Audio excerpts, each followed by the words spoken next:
पूर्व सांसद और पूर्व प्रदेश भाजपा अध्यक्ष दिलीप घोष ने शुक्रवार सुबह को न्यू टाउन इको पार्क में सुबह की सैर की। आपको बता दें कि इस दौरान उन्होंने पहलगाम हमले को लेकर अपने वक्तव्यों को रखा।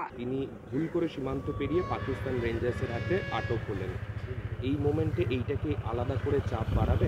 কাশ্মীর বাংলাদেশ বর্ডার বলুন, পাকিস্তান বর্ডার বলুন, এরকম ঘটনা বহুবার হয়েছে। এক সময় তো এরকম ছিল, বাংলাদেশে বিডিআর ঢুকে আমাদের বিএসএফদেরকে তুলে নিয়ে গিয়ে মেরে পশুর মতো ঝুলিয়ে নিয়ে গেছে। আমরা দেখেছি ছবি, সেদিন চলে গেছে। হয়ে থাকে, তার জন্য সরকার আছে। শুনুন, পাইলট চলে গেছিলো, বিমান ভেঙে পড়েছিল, সে যে সসম্মানে ফিরে এসেছিল, আমরা সেই ইতিহাস বলিনি অভিমন্যু বর্তমানকে। তো সেই জন্য মোদী সরকার আছে, তখন পুরো সরকার নড়ে গেছিলো ওকে ফেরত দেওয়ার জন্য। এটাও ফিরে আসবে, ভরসা রাখুন, ভগবানের উপর ভরসা রাখুন, সরকারের উপর ভরসা রাখুন।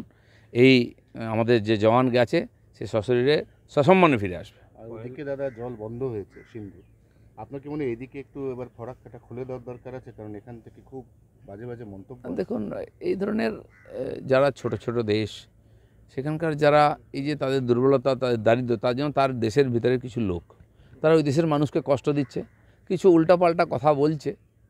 আমাদের দেশের সরকার সংযম রেখেছে।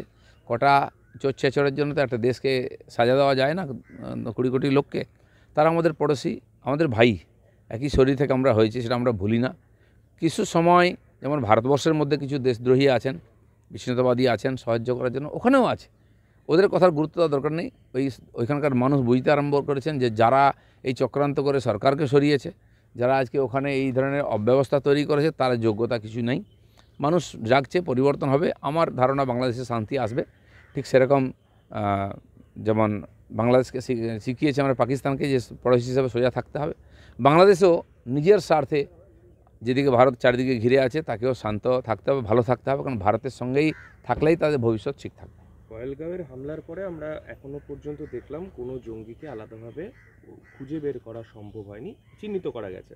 এর মধ্যেই আমরা প্রতিরক্ষামন্ত্রী, প্রধানমন্ত্রীকে বক্তব্য রাখতে শুনেছি এবং সেটাও যথেষ্ট কড়া বক্তব্য।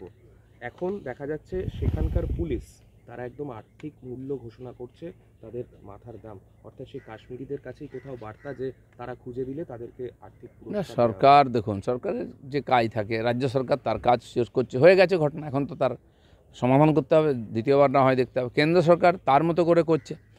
এই যে ब्यूरो रिपोर्ट, PVTV न्यूज़।